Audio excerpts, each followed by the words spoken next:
নমস্কার দর্শক বন্ধুরা, আমি ডক্টর কৃষ্ণেন্দু দে আপনাদের শিলিগুড়ি থেকে বলছি।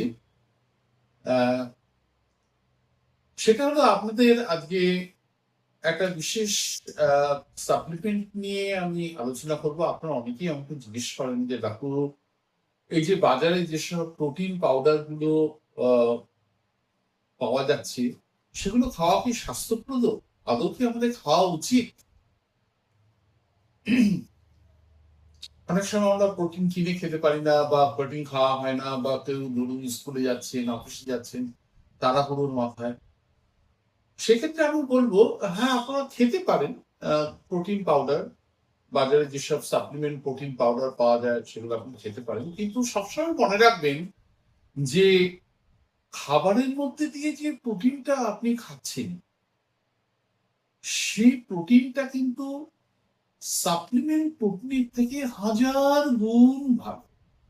আপনার সবসময় খাবারের মধ্যে দিয়ে যে প্রোটিনটা আছে, যেমন মাছ, মাংস, ডিম, ডাল, বিনস, বিভিন্ন ধরনের নাটস, যে ভেজিটেবল প্রোটিন গুলো পাওয়া যায়, রাজমা, ছোলা, বাদাম, এসবের মধ্যে দিয়ে যেসব প্রোটিন গুলো আপনারা পাচ্ছেন দৈনন্দিন খাবারের মধ্যে দিয়ে, সব সময় সেই প্রোটিন গুলো কিন্তু সাপ্লিমেন্ট প্রোটিনের থেকে অনেক অনেক ভালো। তার কারণটা কি দেখুন, সাপ্লিমেন্ট প্রোটিনের মধ্যে কিন্তু আপনি সেরকম ভাবে কিন্তু ফাইবার বা মাইক্রো নিউট্রিয়েন্টস অতটা পাবেন, বা ট্রেস এলিমেন্টস অতটা পাবেন। কিন্তু এইসব খাবারের মধ্যে যে পরিমাণ অ্যান্টিঅক্সিডেন্ট এবং মাইক্রো নিউট্রিয়েন্টস এবং অ্যান্টিঅক্সিডেন্ট যেভাবে আপনি পাবেন, ভগবান যা দিয়ে দিয়েছে, সেটা কিন্তু মানুষের পক্ষে ওই কৃত্রিমভাবে তৈরি জিনিসের মধ্যে কিন্তু দেওয়া সম্ভব, এবং প্রকৃতপক্ষে কিন্তু হয়ও। এবং এইসব প্রোটিন পাউডারের মধ্যে আপনাদের বলে রাখি, এই প্রোটিন পাউডারটা মানে ভাববেন না যে একদম পিওরেস্ট ফর্ম অফ প্রোটিন, তা কিন্তু নয়। তাহলে এই প্রোটিনের সোর্সটা কি সেটা আগে আপনারা জানেন। এই প্রোটিনটা কোত্থেকে নেওয়া হয়? সাধারণত এবং বেশিরভাগ ক্ষেত্রে এই প্রোটিনটা আমাদের যে গরুর দুধ বা কাউ মিল্ক থেকে নেওয়া হয়। কারণ কাউ মিল্কের মধ্যে দু ধরনের প্রোটিন পাওয়া যায়। একটা হচ্ছে কিজিন, যেটা 80% গরুর দুধে থাকে, এবং 20% কিন্তু হোয়ে প্রোটিন। হোয়ে প্রোটিনটা কি করা হয়, যেমন ধরুন আমাদের পনির বা দই বা চিজ তৈরি করার সময় যে দুধের জলটা থাকে, তার মধ্যে কিন্তু প্রচুর পরিমাণে প্রোটিন। সেই জলটাকে করা হয় কি, শুকনো হয়, ড্রাই করা হয়, এবং হেভিলি প্রসেসিং এর মধ্যে দিয়ে কিন্তু কনসেন্ট্রেট করা হয়, তার মধ্যে কিন্তু প্রোটিনটা থাকে। সেটাকে আমরা হোয়ে প্রোটিন। কাজে হোয়ে প্রোটিন কিন্তু আপনার প্রকৃতপক্ষে কিন্তু পরিপূর্ণভাবে কিন্তু ন্যাচারাল প্রোটিন নয়। সেটা কিন্তু কিছুটা হলেও কিন্তু প্রসেস। কাজে প্রসেসিং যখন হচ্ছে, সেই প্রোটিনের কোয়ালিটি কিন্তু ন্যাচারাল ওয়েতে যে প্রোটিন পাওয়া যায় তার মতন কিন্তু কখনোই হবে না। এটা জেনে। তাহলে এই দু ধরনের আমরা প্রোটিন পাওয়া যায়, এবং এই প্রোটিনের মধ্যে যে কোনো ওয়ে প্রোটিনের তিনটে ভেরিয়েন্টস রয়েছে। তার মধ্যে হাইড্রোলাইজের যে ওয়ে প্রোটিনটা পাওয়া যায়, সেটার মধ্যে প্রোটিনের পরিমাণটা কিন্তু 98%। এটা কিন্তু বেশিরভাগ কিন্তু বাজারে পাওয়া যায়, এবং সেটা খুব ইজিলি ডাইজেস্টেবল এবং ভেরি নিউট্রিশিয়াস, কমপ্লিট প্রোটিন। এবং 9 অ্যামাইনো অ্যাসিড যে আমাদের থাকা উচিত কমপ্লিট প্রোটিনের মধ্যে, প্রত্যেকটি অ্যামাইনো অ্যাসিডই কিন্তু আছে। কিন্তু বাজারে যে প্যাকেটিং প্রোটিন গুলো পাওয়া যায়, তার মধ্যে কিন্তু শুধু আপনি ভাববেন না যে শুধু এই প্রোটিন পাউডারটাই থাকছে, তার মধ্যে কিন্তু অনেক কিছু মিশ্রিত করা হয়। সুতরাং গরুর দুধের থেকে যে প্রোটিনটা তৈরি করা হলো, সেটা একটা কেজিন প্রোটিন বা ওয়ে প্রোটিন। তাছাড়াও ভেজিটেবলস থেকে যেমন পিস, যেমন কড়াইশুটি, ব্রাউন রাইস, তারপর ধরুন আলু এবং হেম, এইগুলো থেকেও কিন্তু প্রোটিন কালেক্টেড করে কিন্তু প্রোটিন পাউডার তৈরি করা হয়। এগ হোয়াইট, ডিমের যে সাদা অংশ, তার থেকে প্রোটিন কালেকশন করে প্রোটিন পাউডার তৈরি করা হয়। কাজে এতগুলো ভেরিয়েশন সোর্স আমরা কিন্তু প্রোটিন পাউডারে পেলাম। এবার হলো কি, এই প্রোটিন পাউডারের মধ্যে কি কি মেশানো হয়? এই প্রোটিন পাউডারের মধ্যে কিন্তু আপনারা জানেন আর্টিফিশিয়াল ফ্লেভার মেশানো হয়, এবং artificial sweetener, particularly sucralose, aspartame, এইসবগুলো কিন্তু মেশানো হয়। ইন্ডাস্ট্রিয়াল স্টার্চ, পার্টিকুলারলি মাল্টোডক্সট্রিন, যে মাল্টোডক্সট্রিন আপনারা খেলে আপনার হুড়ো করে সুগার বাড়বে, সেই ইন্ডাস্ট্রিয়াল স্টার্চে কিন্তু বেশি। কাজে আপনারা যখন প্রোটিন পাউডার কিনবেন তখন অবশ্যই দেখে নেবেন যে তার মধ্যে কোনো ইন্ডাস্ট্রিয়াল স্টার্চ আছে না। অর্থাৎ মাল্টোডক্সিন ডক্সিন ফ্রি প্রোটিন পাউডার কিন্তু খাবেন। আপনি যদি মাল্টোডক্সিন কন্টেনিং প্রোটিন পাউডার খান তাহলে কিন্তু আপনার সুগার প্রচুর বাড়বে এবং আপনার ইনসুলিন স্পাইক হবে, আপনার উপকারের পরিবর্তে কিন্তু অপকার হবে। তাছাড়া বিভিন্ন রকম কিন্তু অনেক সময় হেভি মেটালস থাকে, যেমন লেড, মার্কারি, আর্সেনিক, এগুলো থাকে। বিভিন্ন ধরনের ফাঙ্গিসাইডস, পেস্টিসাইডস, কেমিক্যালস গুলো মেশানো থাকে।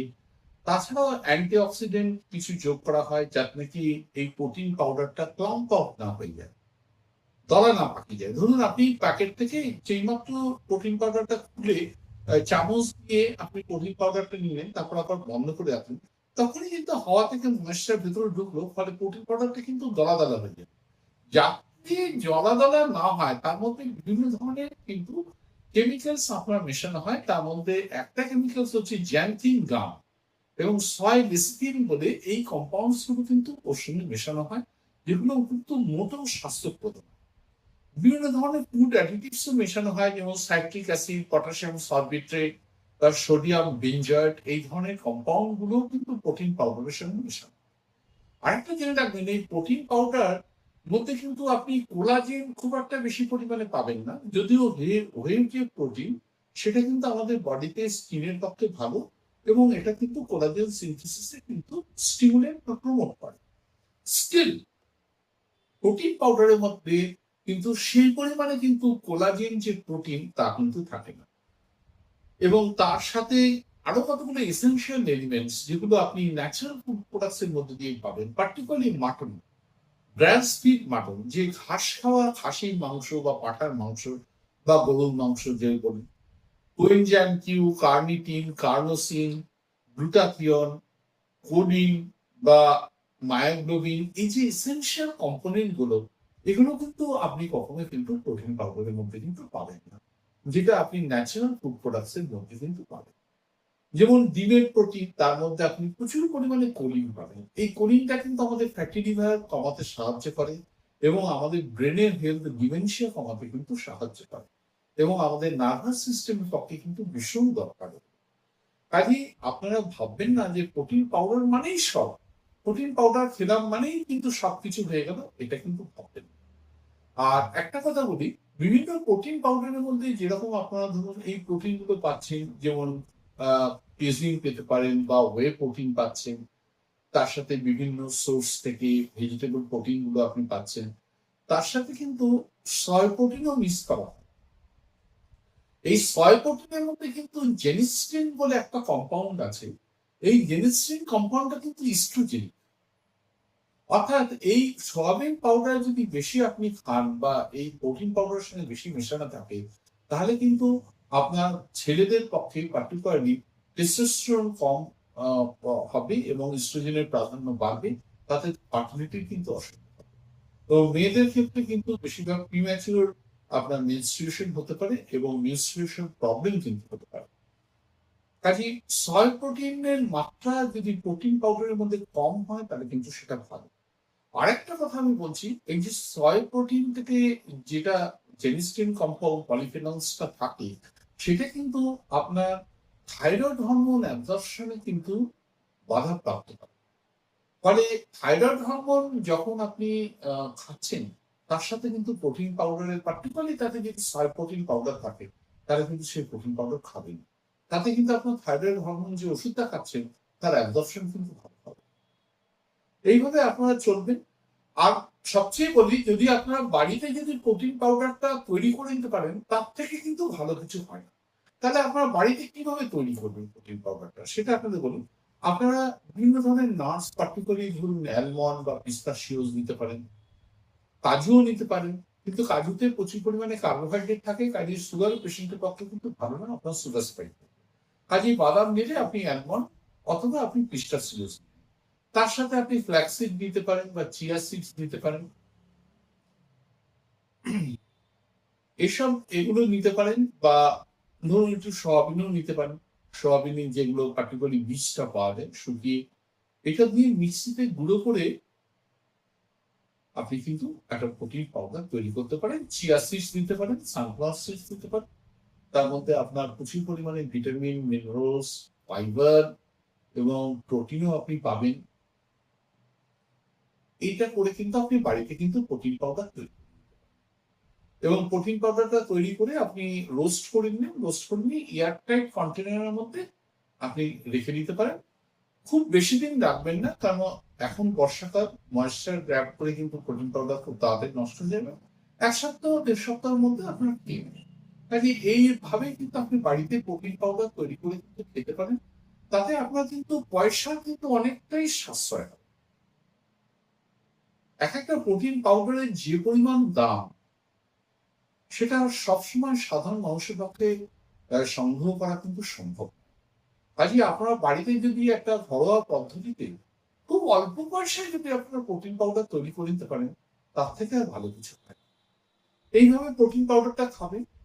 আর প্রোটিন পাউডার খাওয়া ভালো কি না ভালো, এবার দর্শক বন্ধুরা আপনারা নিজেরাই বিচার করুন, এবং কখন খাবেন কিভাবে সেটাও আপনারা আছে। নমস্কার।